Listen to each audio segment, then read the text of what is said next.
नेपालको आधुनिक राजनीतिक इतिहासको प्रारम्भ विक्रम सम्वत 1825 देखि आरम्भ भएको पाइन्छ। पृथ्वीनारायण शाहले काठमाडौँ उपत्यका विजय प्राप्त गरेपछि नै आधुनिक युगको सुरुवात हुन्छ। मुख्यतया विक्रम सम्वत 1825 मा कान्तिपुर विजय प्राप्त गरेपछि आधुनिक युगको सुरुवात भएको हो। आजको भिडियोमा हामी आधुनिक नेपालको राजनीतिक इतिहास र नेपाल एकीकरण अभियानका बारेमा तयार पारिएको भिडियो सामग्री प्रस्तुत गर्दैछौँ। त्यसैले भिडियोलाई लाइक गरी सेयर पनि गरिदिनुहोला। तपाईको एक लाइक र एक सेयरले हामीलाई थप हौसला प्रदान गर्नेछ। आउनुहोस् सुरु गरौँ।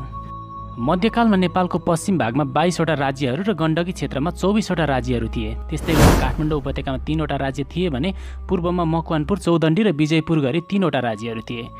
उक्त समयमा नेपालमा 52 वटा भन्दा बढी ससाना टुक्रे राज्यहरू रहेको पाइन्छ। एकीकरण पूर्व उपत्यकामा कान्तिपुरमा जयप्रकाश मल्ल, ललितपुरमा तेजनरसिंह मल्ल र भक्तपुरमा रणजित मल्लको शासन थियो।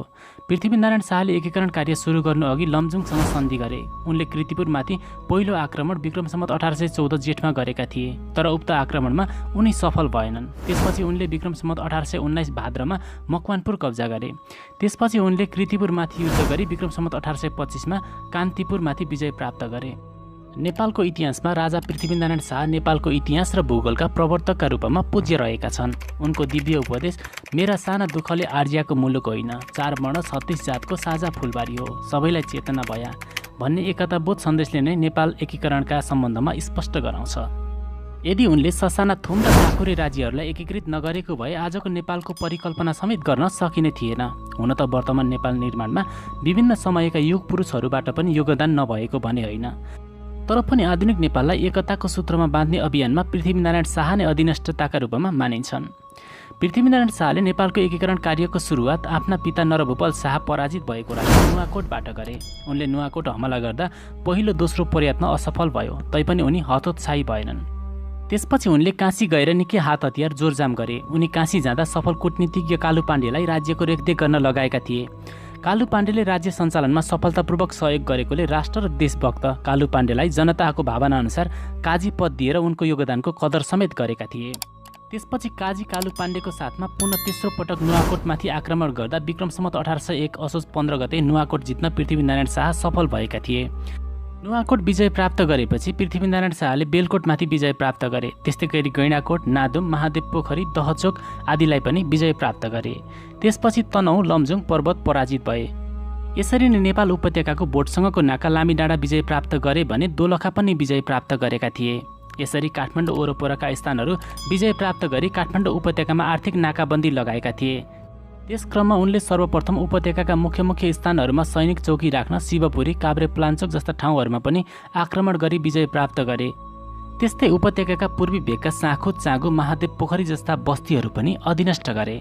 यसले गर्दा उनको उपत्यका विजयको योजना गर्न सजिलो भएको थियो। उपत्यकाका मुख्य नाकाहरू बन्द गरेपछि पृथ्वीनारायण शाहले उपत्यकामाथि आक्रमण गरे। उपत्यकामा रहेका 3 राज्यहरूमध्ये भक्तपुरसँग मितेरी गाँठो गाँसे भने उपत्यकामा रहेको मध्ये बलियो राज्य मानिएको कृतिपुरमाथि पहिलो पटक विक्रम सम्वत 1814 को विजय दशमीका दिन आक्रमण गरेका थिए। आक्रमणको क्रममा प्रधानमन्त्री कालु पाण्डे र धेरै वीर गोर्खालीहरूले वीरगति प्राप्त गरे। पृथ्वीनारायण शाह भने मुस्किलले बाँचेर फर्कन बाध्य हुनु पर्यो। यस युद्धमा उपत्यकाका 3 राज्यहरूको संयुक्त सेनाले गोर्खालीहरूलाई फर्काउन सक्यो। त्यसपछि उपत्यका वरपरका अन्य स्थानहरूका साथै विक्रम सम्वत 1819 मा मकवानपुर विजय गरी उपत्यकालाई थप नाकाबन्दी लगाए। यसरी नाकाबन्दी गर्दा नुन र कपास जस्ता सामग्रीको अभाव उपत्यकामा भयो। यसै ताका पृथ्वीनारायण शाहले धुलेखेल, पनौती, बनेपा हात पारिसकेका थिए। यस कार्यले उनलाई आर्थिक नाकाबन्दी लगाउन थप बल पुग्यो। त्यसपछि उनले विक्रम सम्वत 1821 मा पुनः दोस्रो पटक कृतिपुरमाथि आक्रमण गरे। त्यसबेला पाँगा र चोभार दखल भयो, तर तत्काल कृतिपुरमाथि भने विजय प्राप्त भएन। चारैतिरबाट घेरी नाकाबन्दी समेत लगाएकोले विक्रम सम्वत 1822 मा कृतिपुरले आत्मसमर्पण गर्यो। बिना युद्ध गोर्खालीहरूले कृतिपुरलाई विजय प्राप्त गरे। यसरी कृतिपुरमाथि विजय प्राप्त गरेको देखेर कान्तिपुरका राजा जयप्रकाश मल्लले अङ्ग्रेजहरूको सहायता मागे। किन्लोको नेतृत्वमा आएको अङ्ग्रेज सेनालाई पनि सिन्धुलीगढीमै गोर्खालीहरूले पराजित गरिदिए। यसबाट गोर्खालीहरूलाई आधुनिक राइफल प्राप्त हुनुका साथै ब्रिटिसलाई जित्न सफल भएपछि मनोबल पनि दोब्बर भयो। अन्ततः विक्रम सम्वत 1825 साल असोज 13 गते इन्द्रजात्राका दिन कान्तिपुर गोर्खालीहरूको हातमा आयो। त्यसपछि कान्तिपुरका मल्ल राजा जयप्रकाश मल्ल ललितपुरका मल्ल राजा तेजनरसिंह मल्ल कहाँ शरण लिन पुगे। केही दिनपछि अर्थात् विक्रम सम्वत 1825 असोज 24 गते पाटनमाथि पनि आक्रमण गरेकोमा पाटनका प्रधानहरूले आत्मसमर्पण गरे। त्यसपछि काठमाडौँ उपत्यकाका मल्ल राजा जयप्रकाश मल्ल र पाटनका मल्ल राजा तेजनरसिंह मल्ल भातगाउँका रणजित मल्ल कहाँ शरण लिन पुगे। तर नेपाल एकीकरणको महान यात्रामा लागेका गोर्खालीहरूले 2 दिने युद्ध गरेपछि विक्रम सम्वत 1825 मङ्सिर 1 गते गोर्खालीहरूले भक्तपुर समेत कब्जा गरे। यसरी नेपाल उपत्यकामाथि विजय प्राप्त गरी पृथ्वीनारायण शाहले नेपालको इतिहासमा आधुनिक नेपालको निर्माण गरी नयाँ युगको आरम्भ गरेका हुन्। यसरी काठमाडौँ उपत्यका एकीकरण गरिसकेपछि पनि पश्चिम एकीकरणको कार्य भने जारी नै रह्यो। यस क्रममा पश्चिमका रिसिङ, गिरिङ, भिरकोट, धुवाकोट, स्याङ्जा आदि नेपालमा गाभिए। यसरी नेपालको एकीकरण गर्दा गर्दै पृथ्वीनारायण शाह 81 बिरामी परे। नुवाकोटको देवीघाटमा पृथ्वीनारायण शाहलाई पुर्याइयो।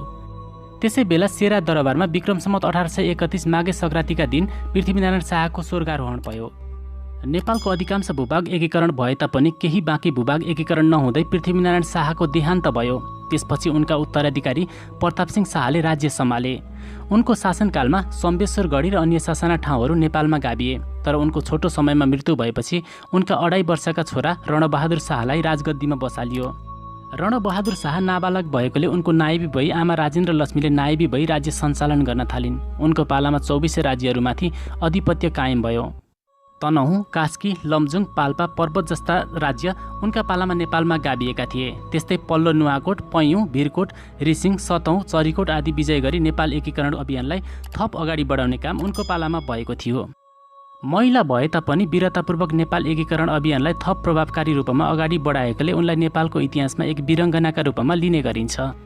उनले विक्रम सम्वत 1834 देखि 8 वर्षसम्म नायबी भई शासन चलाइन् र 1842 सालमा उनको मृत्यु भएको थियो। त्यसपछि नेपाल एकीकरण अभियानलाई बहादुर शाहले योगदान दिएको पाइन्छ। विक्रम सम्वत 1814 मा पृथ्वीनारायण शाहका माइला छोराका रूपमा बहादुर शाहको जन्म भएको थियो। उनले राजमाता राजेन्द्र लक्ष्मीको विक्रम सम्वत 1842 मा देहान्त भएपछि विक्रम सम्वत 1843 देखि विक्रम सम्वत 1854 सम्म रणबहादुर शाहको नायबी भई शासन सञ्चालन गरेका थिए।